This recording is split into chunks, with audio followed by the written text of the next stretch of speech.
Welcome to the Crack The MBA Show. My name is Nupur Gupta and I'm your host. Our guest today is Karan Bains, who graduated from Columbia Business School in 2020 with Dean's Honors. At CBS, Karan was supporting the admissions office as well as career management center. Prior to CBS, Karan worked in asset allocation and investment strategy at BlackRock. Karan works as an investment banking associate at Morgan Stanley's Financial Institutions Group in New York.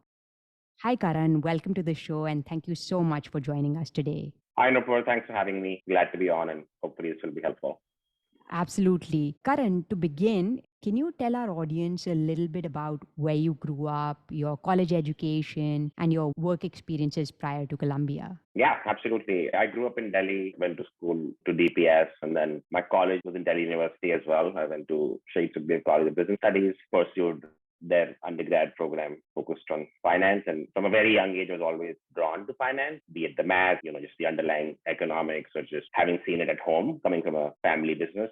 I was always just drawn to it as a subject out of just personal interest and overall curiosity, and decided to take the plunge and focus on finance very early, which was, at the undergrad level. And you typically don't see a lot of people just specializing in finance for 3 years for undergrad, but that was really a great foundational experience for me. I reinforced my love for finance and, made some great friends, and over time just began diving deeper from a career perspective into finance, and started my career, as you mentioned, at BlackRock, and then spent 3 years there and went to Columbia afterward, and, took the MBA as more of just overall foundational management education. So stayed away from a bunch of the finance classes, if you will, and focused more on just holistic learning. And it was a great 2 years. And since then, I've been in investment banking, now at Morgan Stanley, and I'm within the financial institutions group, where we cover financial institutions, including insurance companies, banks, asset managers, fintech companies, and we advise them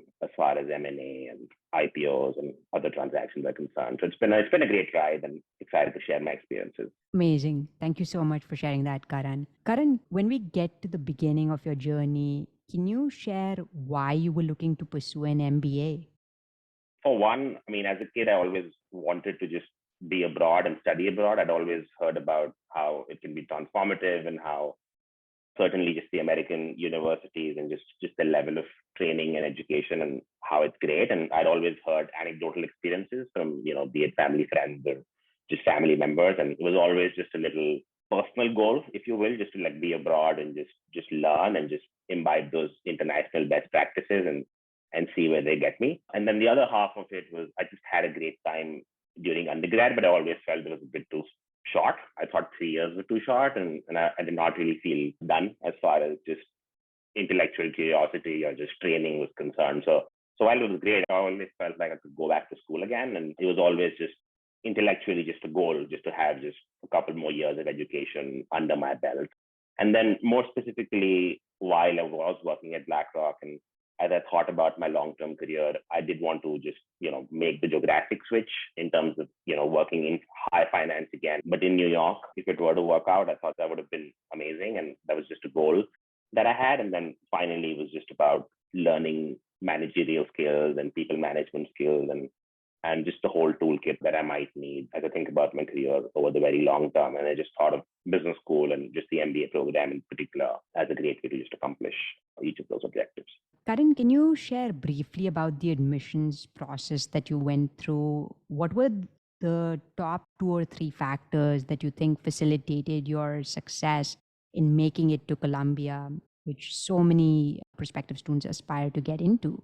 I think I started the process pretty early. I had the basics such as, the GMAT exam and whatnot. I thought those were knocked off at a relatively early stage, and I began just casual research. I started out I guess a couple years before actually even applying to school. So what that did was it just had me mentally prepared for just the whole journey. And I was aware about the process as well as the sheer time investment that it requires. And in essence, I thought I knew what I was signing up for. I think applying to certainly the top US business schools, I think it's pretty much a part-time job. And everybody obviously that's applying, they already have a full-time job. So it's really just another job. And that's how I thought about it. I thought I was doing 2 jobs. And I think that's the level of seriousness with which I approached it. And I think it eventually made a big difference to outcomes, because I wasn't scrambling, I don't think, in terms of just coming up with applications. Everything was plotted out months in advance. And I thought that really just helped. It just helped me be organized. And obviously, I think we working together, like working with Crack The MBA was amazing because, again, we stayed organized. I thought we were even more organized than I would have been had I spent the full amount of 2 years just preparing an application. So I think just being prepared mentally and just, getting the help that you need to just stay in check and just furnish the best applications possible. I thought that made a huge difference. And iterating on stuff. I think oftentimes applicants just come up with something and they submit it, but I think you have to iterate and you have to just refine the work product over time. And I see it on the job and I've seen it over several years. It's just like revisiting things that already exist and you just keep taking them up a notch. And I think for the selective schools in particular, I think it makes a big difference just having that focus on detail and refinement to your application details. Karan, how well do you think you got to know CBS and what kind of outreach did you undertake? And especially since you mentioned this was a 2-year process for you. Yeah, absolutely. I think CBS does a pretty good job of, visiting India and having in-person MBA tour style events. So I certainly attended a couple of those during my time. I remember one that took place in somewhere near Connaught Place in Delhi, and it was a very nice informal event where they had a bunch of alumni present, and we could just shoot all the questions that we had their way. And I thought most schools do a pretty good job of events like those. I think those are like pretty much bare minimum. Like one should definitely attend those and be active and involved and take notes.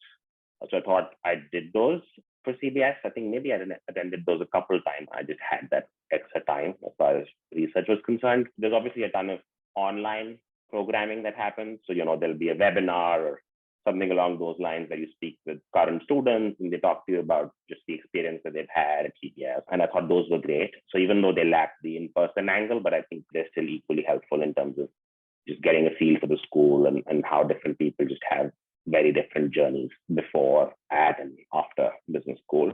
And then finally, I thought I had a bunch of interactions, mostly phone calls, but a couple of in-person ones as well with recent alumni as well as current students. And I asked them my questions about just the program and careers and whatnot. And I thought those were actually the most helpful because they help you just imagine yourself at school and just to give you a very good flavor of whether it's potentially the right school for you. So I think organized programming that happens in all of the bigger Indian cities, and then online programming, and finally just interactions with alumni and students, I think those are great.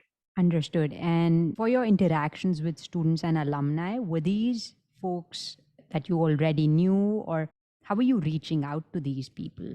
I actually did not really have anybody that I knew. So it was all via just, the social media and whatnot. So I used, I think, LinkedIn a fair amount. I mean, I've had people reach out to me while I was at BlackRock, so I'm aware that it can be tough for people to sometimes respond to, just given just how many people reach out, particularly during the late summer, early fall and whatnot. So I used to just write very thoughtful notes, giving them a bit of a brief into what I want to talk about and just giving them the sense that I'll be somebody who's respectful of their time. And I thought with CBS in particular, people are very responsive. And that actually makes a big difference. Just having people that care enough about the school to actually take out the time and talk. I certainly did thought that the current students at CBS as well as alumni from CBS were generally speaking more receptive to my outreach when compared to other schools. And eventually I did factor that in as well when I chose to go to CBS. Karan, as you reflect, what do you think you could have done better, and any advice that you have for prospective applicants? In general, I think school selection, potential applicants need to be very clear about the number of schools and just the level of schools that they're applying to. As far as I was concerned, I looked at the objective parameters first. So just focused on, the top schools, if you will, and then used all of this qualitative research to just figure out which ones were like the best fit for me personally.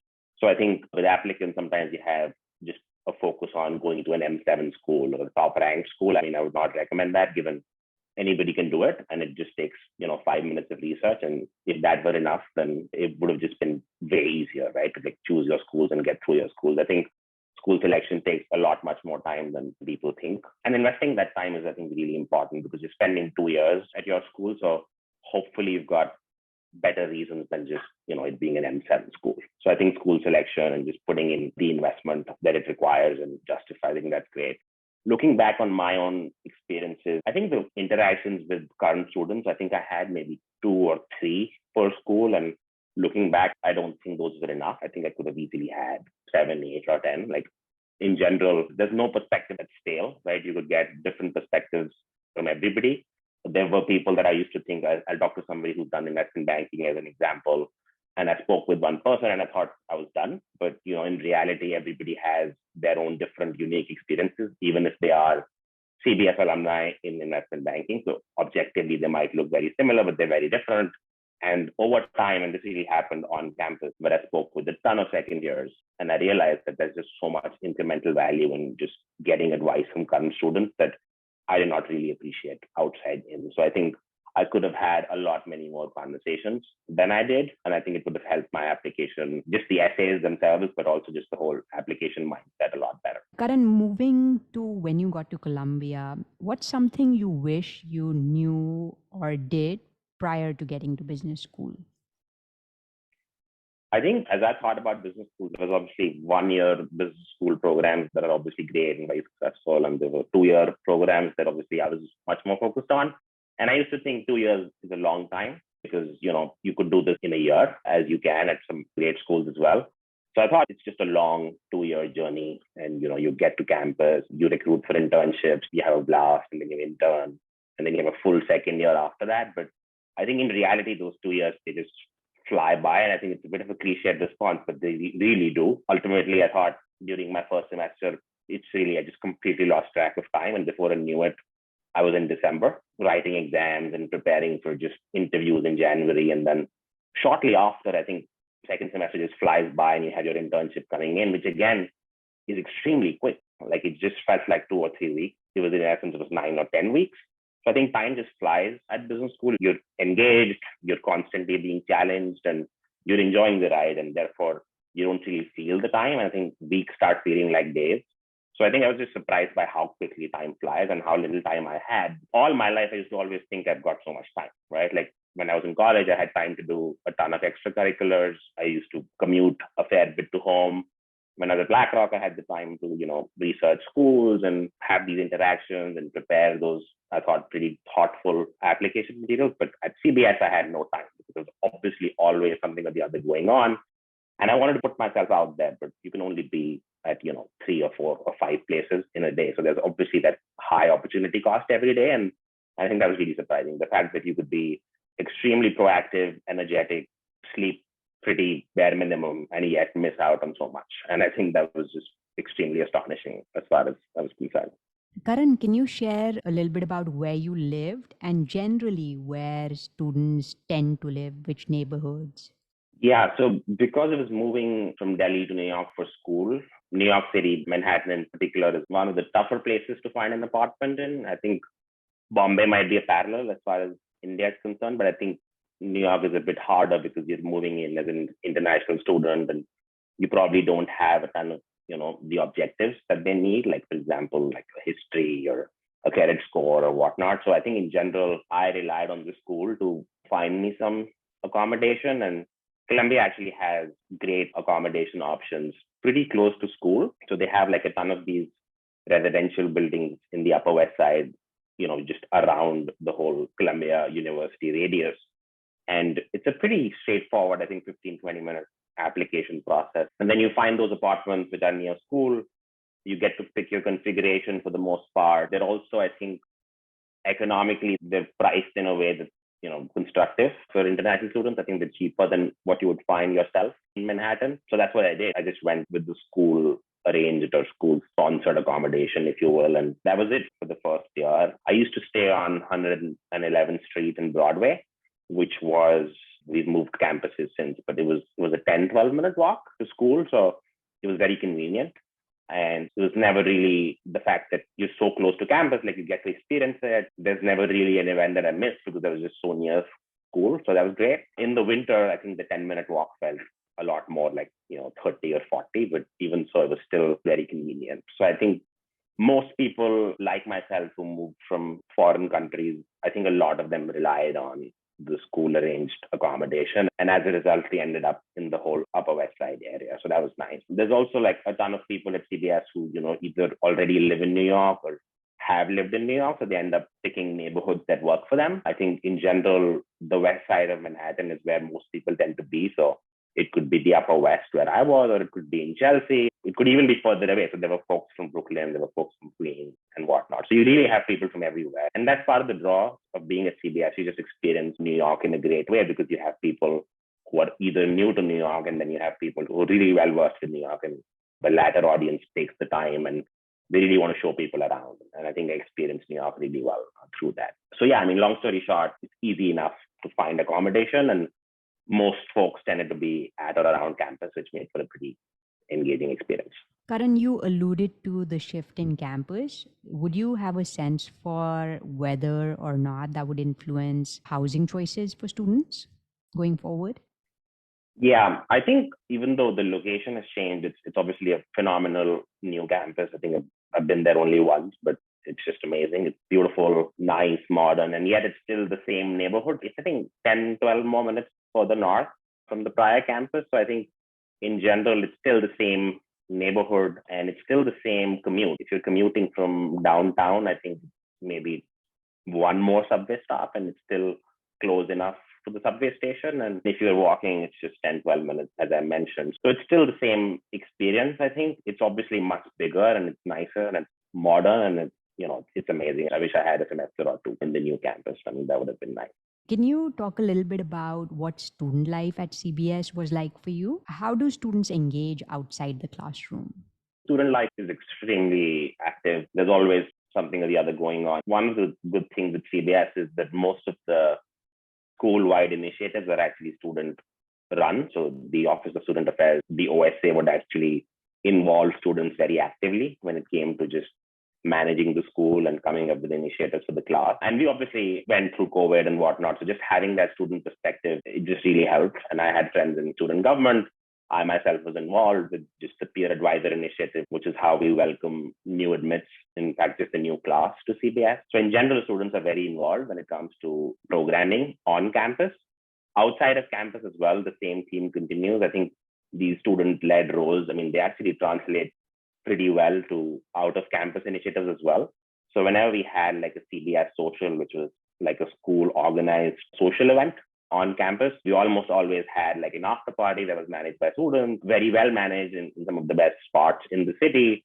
And we just had the whole place to ourselves and we'll just go as students and just get tickets. And this was all unofficial, but again, student-led and open to all. And that was great. We also had like smaller student-led initiatives out of campus, like just social events that you had with your cluster or small group dinners that people organized with their learning teams. And one of the things that I really enjoyed was supper clubs. What those were was just student-led initiative where folks would host like a small group of current students into their homes and just have them enjoy like a home cooked meal with them and their families. And I remember going to a friend of mine and having some scintillating Greek food with him and his family. It was awesome. So I think in general, student life is very hectic. There's obviously always something or the other going on every day. And it's all about just putting oneself out there. It was always very vibrant and the social calendar was just always packed while at school. I do miss it every now and then. Karan, many applicants are concerned about not being able to develop deep connections at a city school, specifically in New York, where folks may already have existing friends and networks. What's your take on it? I obviously thought about this back in my day when I chose to come to CBS. And eventually, the way I see it is most people end up at big cities after school, right? So you could be in a college town, but you're going to end up at a big city. The true test of community, as I see it, is do folks take out time for you and take the time to grab coffee or show you around or take you to the Met Museum or whatnot? Do they do that when they have a ton of opportunity cost, or do they only do that when there's really nothing going on, right? So my view on being in New York, in some senses, it's a big test of community because there's just so much in the city and people have, as you mentioned, their own networks and their own professional commitments in the city.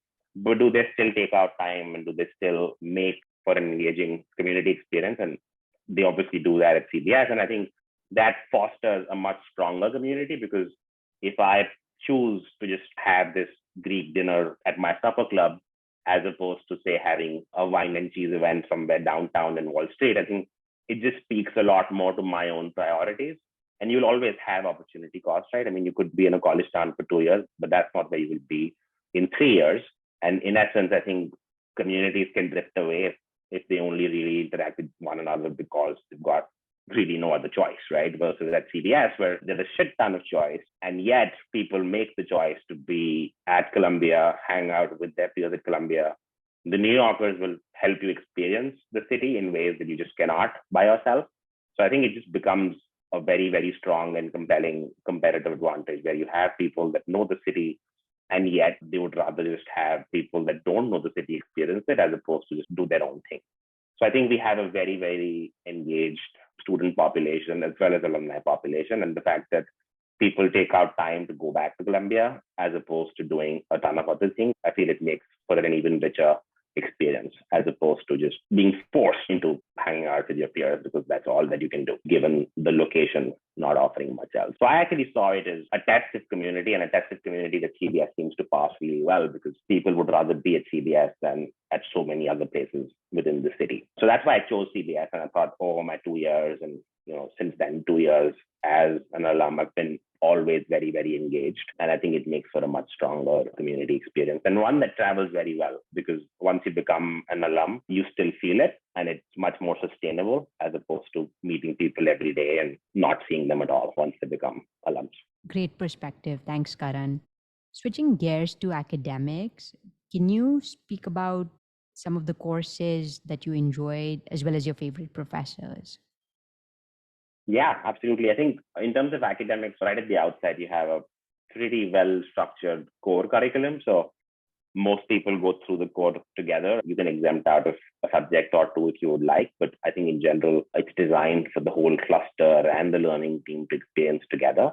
And I thought the core was great. It just creates this baseline knowledge that you need regardless of what you do during and after business school. So I thought in general, I really enjoyed the core curriculum. But electives is where obviously like most schools, CVS really shines. And my strategy with electives was just studying things that I had no idea about as opposed to just doubling down on, things that I was already well versed with. So I took classes in a bunch of unrelated fields when it came to my immediate post-MBA job and whatnot. So one of my favorite classes was technology strategy. I obviously don't work in technology, and neither do I work in strategy, but I just loved that class by Professor Dan Wong. That was excellent. There's a class called Leader's Voice, which is a communication focused class. And more than a class, it's just an experience where you just learn public speaking. It's all very peer group led. So you're basically talking and presenting to, I think, 15 to 20 people, small group class, and you have your peers give you feedback and whatnot. So I thought that was just a great, enriching experience as well. My favorite class by far was a class called Modern Political Economy by Professor Ray Horton. And that was amazing. Obviously, it's not a business class and not really much of a finance class, but it was just a great lesson in history and economic history with the US. And, it just helped me feel the pulse of this economy and just get a sense of history as well. And professor is great. Everybody in the class was just very, very socially and culturally engaged, and people asked extremely thoughtful questions. In many ways, it wasn't really a business school class, and that's what I loved about it. It was just so different, and that was an amazing class. And the lessons have really aged well because we're obviously in very weird economic times anyway. So that was a great class. And I think two more classes, at least one more class that I'd mentioned, it was actually a global immersion. So you get academic credit for global immersion programs, as they call it. And I chose to go to Egypt during one of those. So there's obviously travel, and you're traveling with a professor and you're traveling with your peers. So that's all great. But the highlight there was just working with fintech startup based in Egypt and working with them in person, just like, experiencing the culture there and helping them grow their business. That was an amazing practical experience in the real world in, again, an emerging economy. And this was a fintech startup that I worked with, and I really enjoyed it. So I think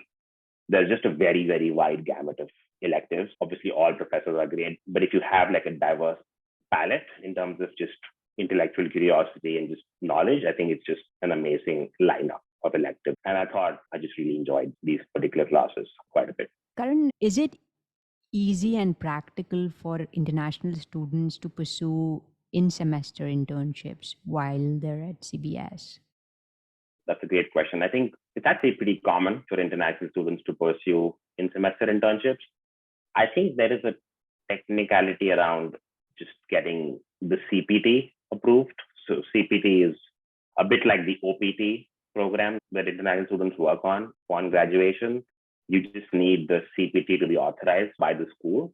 So that's how you legally can qualify for an in-semester internship. I think for the most part, you can do it once you've done your first summer internship. What I saw most common was international students would typically not do in-semester internships in the first semester, certainly, and maybe even the second semester, but it was then after their summer internships, once they've gotten the first round of CPT authorized, it's really after that in-semester internships become much more popular. So I think a ton of peers did them during the third and fourth semesters. And yeah, there's no real complication to it. It's a pretty defined process at this point. And the International Scholars Office, the ISSO as we call it, I think they do a really good job of just helping international students navigate it and just get those approvals in place pretty quickly. And I think just having the ability to do in-semester internships by itself is amazing because you can just explore industries in a very low risk environment, getting a very real experience. And I think it just brings to light the whole New York advantage. So yeah, it's very much on for international students, more so in the second year from what I've seen. Did you see any cases where students were able to leverage in-semester internships to land full-time jobs, at least to make pivots into industries they hadn't worked in previously? Sorry, getting some coffee. But no, I saw it a lot, particularly with, as we say, enterprise recruiting careers, right? So there's obviously the more vanilla or the more structured careers like investment banking, consulting, general management, and so on. I don't think you really need an in-semester internship for those particular routes, but it's more just the enterprise recruiting bucket, as we call it. And this would include things like private equity, venture capital, entrepreneurship, and so on. And where I saw in-semester internships really make a big difference, and maybe this is just a function of anecdotally, just my friends and my peers, but I saw a ton of them doing venture capital in-semester internships. And I actually do know a couple of them that were able to use not one, but actually multiple in-semester internships to both learn about venture capital, reinforce their interest in venture capital, and then eventually took up full-time jobs in the industry upon graduation. So yeah, it's certainly a great resource, particularly for the less structured enterprise careers. So, venture capital, private equity, hedge funds, startups, and so on. Understood. And in terms of logistics, how do students structure their academics around this? Once the core is over with in the first semester, your schedule is pretty much, made by you because you pick electives and you already know what the time and what the schedule for those electives is. So it's really your own schedule that you've come up with because of the classes that you've chosen and whatnot. So really, it's your schedule, and this is, I think, true at most schools. Once you're done with like the core curriculum, there is like a great degree of variability around each student's schedule because they're all taking different electives, and then as a result, they have different schedules. So I think what I saw worked well for most people was just having maybe classes all over just 3 days, let's say. So maybe Tuesdays, Wednesdays, and Thursdays, which obviously gives them the Monday and the Friday free. So they could theoretically do like a full day's work during those days. So yeah, I mean, the schedule is all extremely flexible. And to the extent that in-semester internships are of interest, people are empowered to just build a schedule that allows for them. So I don't think the logistics tend to be as much of a challenge. It's more just finding the right internship and the right fit. It's obviously not a full-time job, yet you wanted to have the seriousness of it because ultimately that's how you best experience what you're looking for. And then obviously being in the city, you can always go to the office, like physically be present because it's actually a pretty easy city to move around, particularly with the trains and so on. Karan, did you pursue any masterclass or immersion seminar? I actually did not. I missed out on those.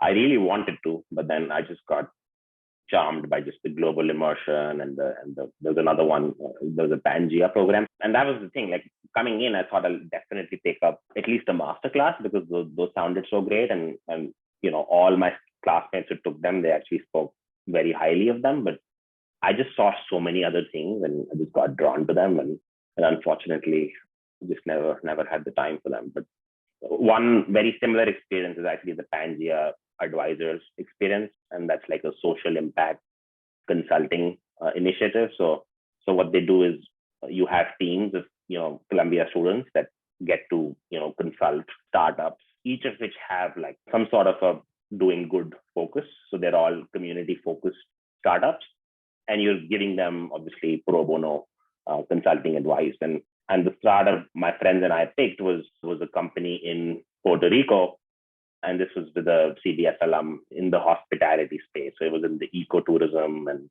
environment conscious yet luxurious travel space. So it was just a great experience. We were in Puerto Rico for I think a week or 10 days, experienced the island, and just help with like a ton of valuation work and strategy work for the business. So that was great, and just being in person in Puerto Rico was amazing. It's just a beautiful island, and in general, it was just a great experience. Just feeling the pulse of Caribbean culture, Puerto Rico, just the whole story with the hurricanes, and how do you bring the island back into a bit in terms of just getting it back to where it used to be. And I thought it was great. The property, hopefully it goes live in a few years from now, but that was great. I think master classes, even though I haven't taken one, but anecdotally, I thought those were also similarly transformative in that you go extremely deep into a subject matter of choice. Karan, what's something you wish prospective students knew about CBS? Just getting rid of the preconceived notion that just because it's in the biggest of big cities, it's not really a deep community experience. I think that's just a notion that I think is extremely off the mark. So just knowing that it's a deep community experience, for better or for worse, right? Some people might be looking for a different experience, and there are schools in big cities that give a different experience. I think Columbia is a very community-oriented school, and our best experiences are actually community experiences. I mean, looking back, I thought the peer advisor experience was perhaps my favorite experience out of school, and that was just a pure community experience. I mean, there was no academics to it or career to it. So that was nice. I think another one for applicants to be aware of is that Columbia requires active choices all the time. And this, again, is just a byproduct of being in New York. I think there's always a lot of stuff going on, and you might have like friends doing something and clustermates doing something else, and you're doing something completely different. And in general, just being comfortable with your choices and not really, as we call it at school, we call it FOMO, or the fear of missing out. And I think it takes a lot to get rid of that FOMO. I don't think I ever really mastered that. That being said, I was always very focused on my own choices. And there's no right or wrong choices. As long as you're involved and you're engaged, you're obviously not going to be at 5 places during the evening, but as long as you went to one place and you felt engaged, it's a good evening, right? So just being able to make your peace with that, because ultimately you're always missing out on stuff. And in a way that's weird, because you always feel like, oh, that looked great. Or the chat with Shashi Tharoor on campus was great, but I was having this dinner in a class with Bill Ackman instead, and that was great too.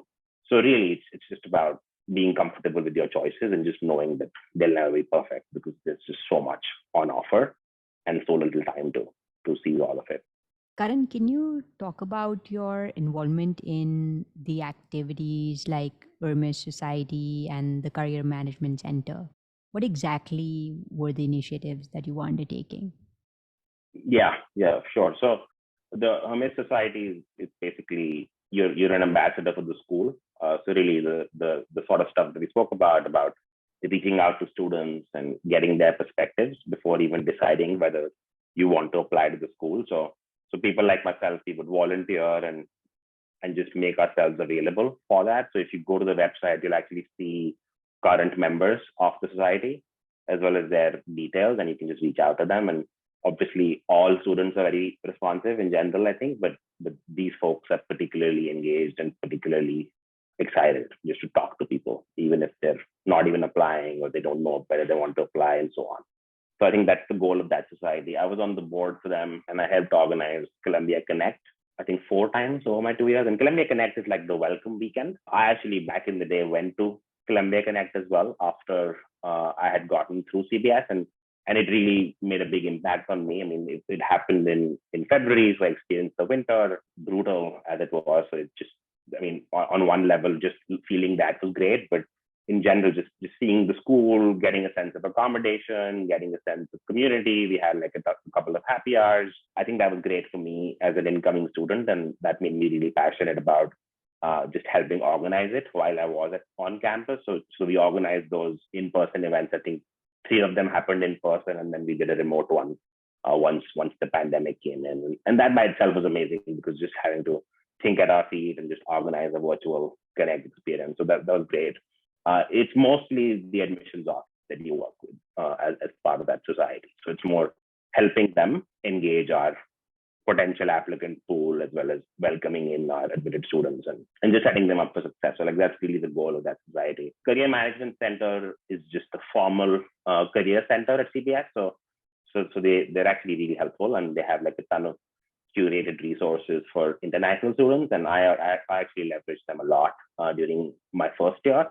And then eventually I decided to volunteer and become a Career Management Center fellow and just help some of my peers and first years with their internship recruiting, interview prep, and so on. So it's just a very tangible way to give back to the school. And it's also a great way to just meet more people. So both of these were, I thought, good initiatives that really just add to the experience, because on the one hand, you leverage these resources when you come in, and then once you give back to them, you actually feel fulfilled, and it's great. Karan, do you have any advice for prospective applicants to engage with members of the Hermes Society?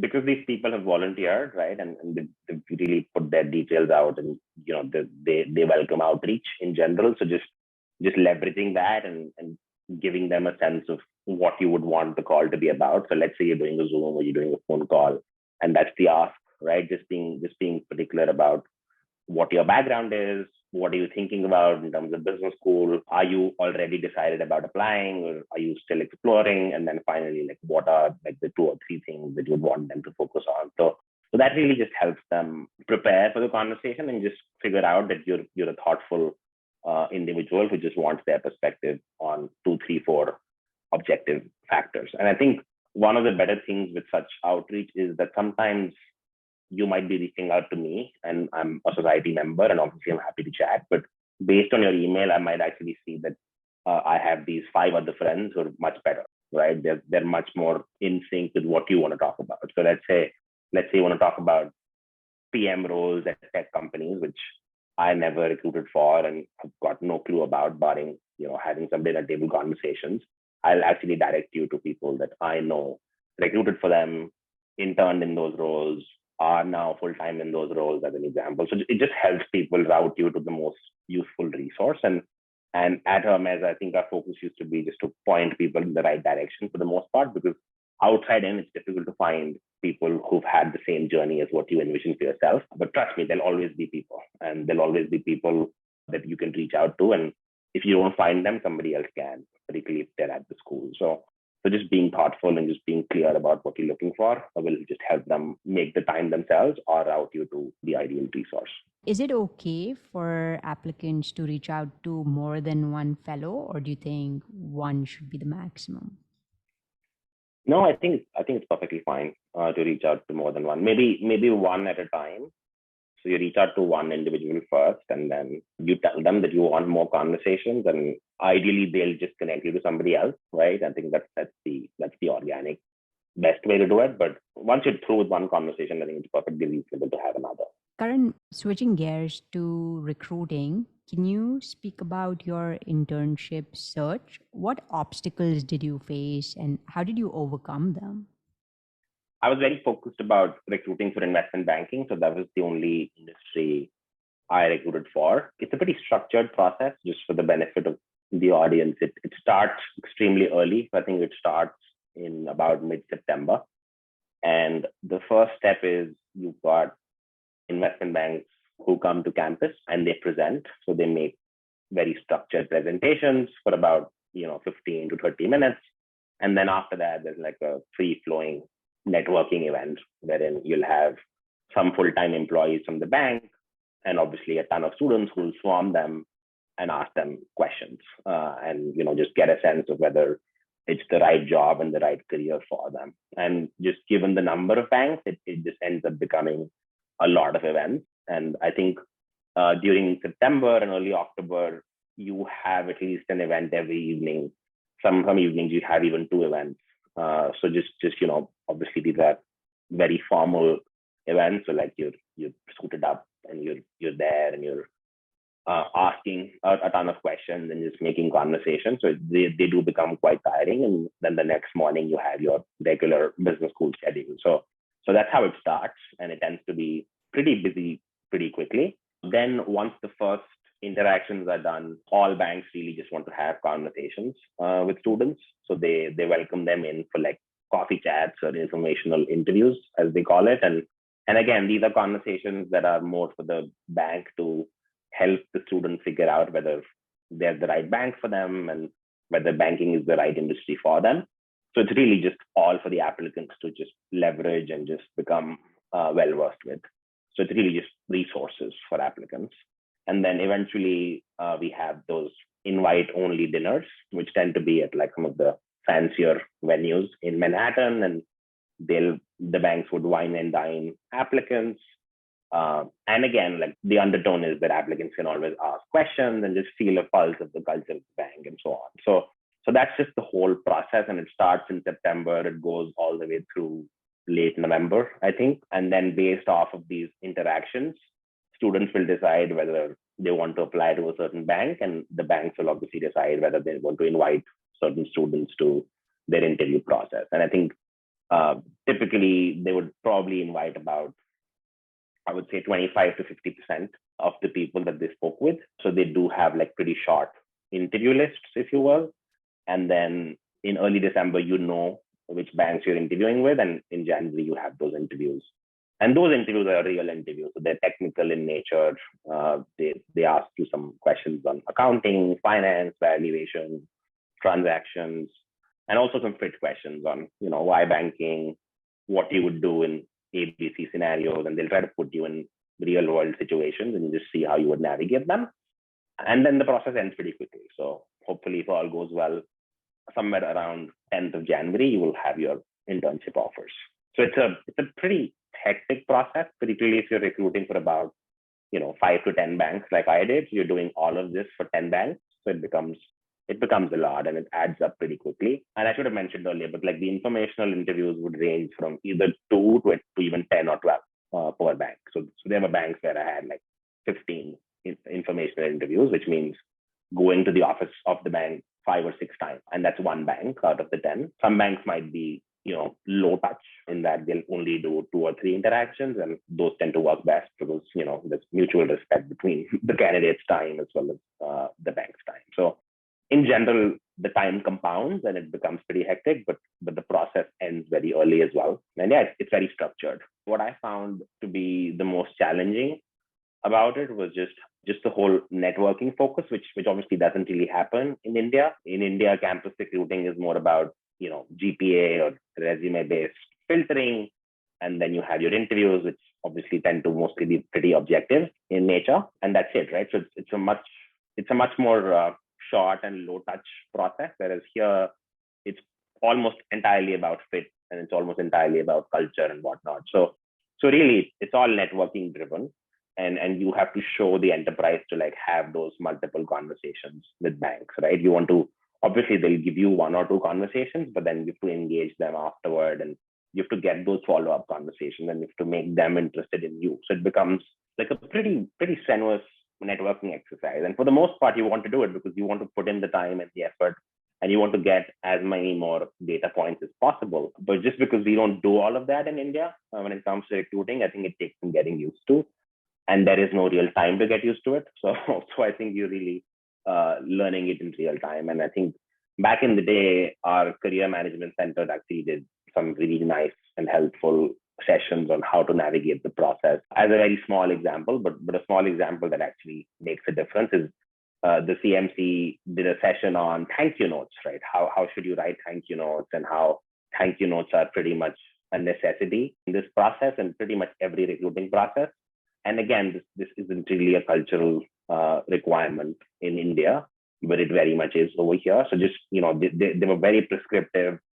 They told us it's required and they told us how to write it. And it was great. Like just being told things that you need to be told because you wouldn't really guess them coming in from a different country. So I think there's challenges all along the way, but for the most part, there's very preemptive advice and there's very preemptive help. And I actually had some of my best friends from business school were people that I recruited with, and we would, prepare for interviews together. We would endure this pretty, strenuous process, if you will, together. So I think that most of my best friends were actually folks that were with me in this whole journey. And it's what, 3 or 4 months, but it feels like this is the only experience that actually felt like a long experience because of just the amount of effort and time it takes. And Karan, since you had so much success with your informational interviews, right, like 15 with one firm, just as an example, what advice would you have for applicants who really want to prepare in advance, or even incoming students, should they be watching, as to Yeah. how they can prepare for those informational interviews, specifically since there's no training for that in India? Yeah, no, absolutely. I think right at the outset, one should spend certainly the summer before coming to school. They should use the summer to introspect and think about just what matters, right? Like what are the few things that matter for your career? What do you care about? Is banking the right fit? And if so, which group and which type of bank, right? And I think in general, there's a category of there's coverage groups and then there are product groups. So as an example, most banks would have industry coverage groups, just like me. So I'm in the financial institutions group. So that's a coverage group for all of the financial companies, right? And you're covering them and you're advising them on all of their transaction needs, so mergers, acquisitions, IPOs, follow-ons, debt deals, and so on. So these are coverage roles wherein you're covering clients and you're helping them with the whole transaction execution process for all products. And on the other hand, you have some product teams, for example, M&A, which is mergers and acquisitions, and all you're really doing is helping clients with the execution of M&A transactions. So these are two very broad categories, and most people would recruit for one or the other. You probably won't recruit for both. Having the clarity in terms of the type of banking that you want to recruit for, and then let's say if it's industry coverage, then which industries do you care about, right? Like you could potentially recruit for, say, a couple of industries. Now, which are those industries and why? And having some well articulated reasons for those, I think that really helps. And what I found useful was just reading up about these industries more so from the US perspective, because you might high level like technology, but do you like US technology, right? And to know that, you probably want to read about US tech, and you have to read about the US companies, and you have to read 10K filings from these companies and just follow more of their current affairs for a few months. Then that tells you whether you like it or not. And I think just doing that research from just curiosity and just having that, self-motivation to do it before coming to school, it really helps, because it gives you a leg up in terms of, one, you know what you want and you recruit specifically for what you want. There's obviously not a ton of time to introspect once this whole process begins. So you probably want to do the introspection first and then go through the process. And then secondly, once you've done this work, I think you just have more questions, and you just have, in general, you're just more thoughtful, and you come across as such during your conversations. You're not really coming across as somebody who's asking basic questions that people don't really appreciate. People want to be challenged, and they want to actually think about the questions that they're being asked versus, standard questions like, tell me about the transaction life cycle, tell me about an IPO, or tell me about your favorite deal. Like those really bore us now that I'm on the other side. So you do want to get good questions that make you think. What might be an example of a good question that you were recently asked that made you think? Yeah, I think what I really like is evolution. So let's say I meet with a CBS student and I am their first touch point at the bank. Then obviously they should ask me anything, right? Because ultimately it's their first interaction. So they could ask me the most basic of questions and I'm happy to answer them. Even though I do know that there is the investment banking club, which I was an active member of, and there is the CMC, and a lot of this communication is probably already done, but you're still open to repeating it, I think, at the first coffee chat. But what is great is just those questions evolving, right? So what I really liked was an applicant that I spoke with. It's been a while because we haven't really done the process for this fall yet, but more last year, we were just talking about insurtech companies like Lemonade and all of these tech-enabled insurance companies in the US. And the applicant asked me a few questions on it. And I spoke with them about a couple of transactions that I'd worked on. And then when we next met, which was at like the invite only dinner or something, they actually had kept in touch with the industry, and they asked me, or they actually shared like a news event that had happened within that same industry. And I found that really impressive because ultimately it shows that you followed up on what we spoke about. You genuinely are interested in what we spoke about. It wasn't really just asking me questions for the sake of asking me questions. So for people that just follow up and they just show the evolution, and be it in terms of industry or be it in terms of just banking, right? Like I had a conversation about banking, a pretty basic one.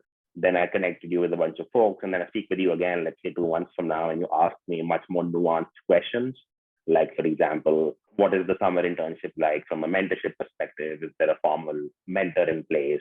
I heard that the internship is generalist and you experience all industries within FIG. How does that work when you come in full time, and so on? So just asking like the second, third, fourth level questions, leveraging your prior understanding. I think that's what we want eventually. And that's the whole point of banks giving people multiple touch points, because they do want to see people get that information and actually use it. Very helpful and very clear. Thanks, Karan. Karan, just getting to the different firms, right? You said you were recruiting for 10 banks. Wanted to understand if international students can recruit for all kind of banking opportunities, be it bulge bracket banks, boutique banks, or if there are opportunities that are not open or available for international students. For any industry, any company, they'll all, when they come to campus, they will very clearly state whether they're open to sponsoring international students or not.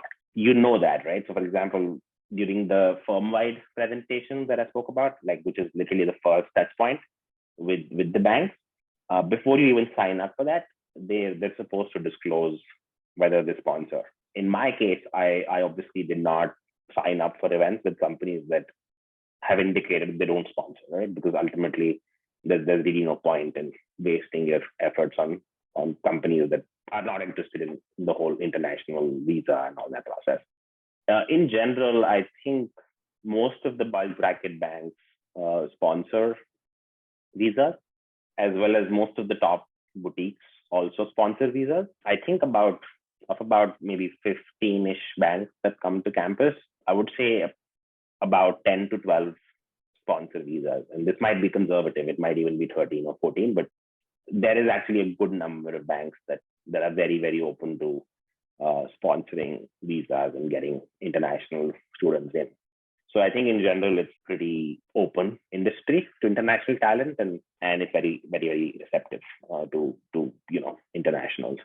And it makes sense because it's a talent business, so they're very focused on getting the best, highest caliber of people in. So yeah, I mean, you know that very clearly, and you can go to all types of banks. So you could go to a boutique, you could go to a bulge bracket. So in general, I don't see the visa process as being an impediment to banking recruiting. What percentage of the Indian cohort in your class went into investment banking? I think it was just 4 of us, I think. And the Indian cohort was quite a bit larger than that. So it was actually not a very popular career choice amongst the Indian population at CBS. And this is again one of the misconceptions with CBS being a finance school. I think it's not. I think the finance lots are a bit of a minority these days. I mean, just mathematically speaking, if you look at our career report, I think in general, finance is a much smaller number than what it used to be 10, 15 years ago. And I think most of my friends were, and they're still working in consulting. A lot of them are in tech and so on. So it's a pretty well-rounded mix. That being said, I think CBS has had a very, very long history of sending people to Wall Street, and we're a top school for all banks. And I think for people that want to do banking, it's pretty much, in my view, it's the best place to be. Karan, what does a typical day in your job look like? What skills do you most need? And do your past experiences, have they contributed to your success? People come into banking with extremely different experiences. I think I obviously came in with a lot of investing/finance experience, but most of my peers would come in from mostly unrelated industries, right? So they'll either come in from education or healthcare or they serve the army and so on. And they transition to investment banking via business school. So So really, everybody brings in very, very different experiences. And just the common denominator is that they've all mostly worked with teams. They all like to collaborate. They all like to just manage the people below them in terms of the analysts. And they all like to just produce high quality work and top quality outcomes for clients, right? So it's just a myriad of different experiences. But people bring in, I mean, at the associate level, they bring in maturity, they bring in the people management, they bring in just the analytical and the financial modeling skills that you acquire at business school. So really, you could come in from any different background, but you would still add a lot of value to the transaction life cycle because one, the MBA process, the MBA journey is just amazing and it gives you tangible skills.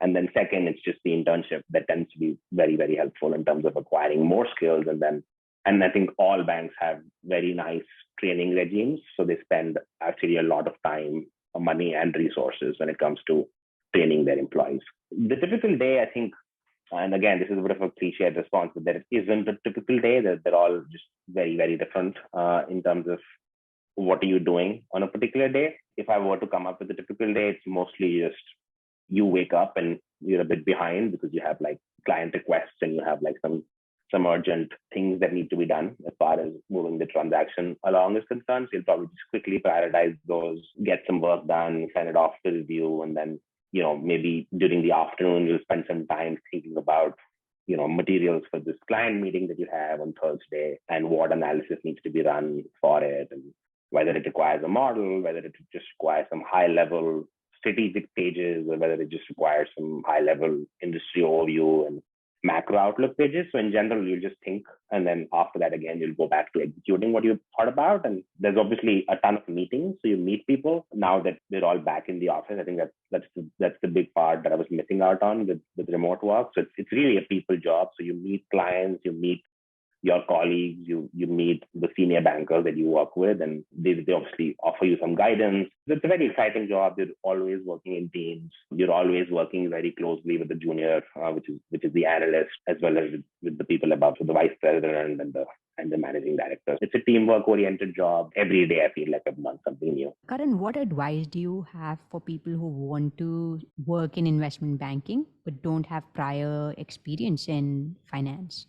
First advice is just to be completely relaxed about it, because ultimately I think banks want people that haven't really worked in finance, because banks really appreciate diversity of experience and diversity of thought. And all banks, I think, want best people through the door. And I think certainly banks like Morgan Stanley, number one is just knowing that banks want you. I think second is just curating your MBA journey to that, right? So if you know that you want to transition to banking, and if you think that just from a technical skills perspective or a financial modeling perspective, you've got some catching up to do.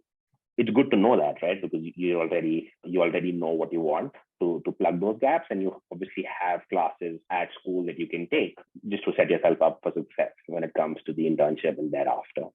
And I think thirdly, it's just about asking a ton of questions. So the banks give you so many touch points, so leveraging those touch points.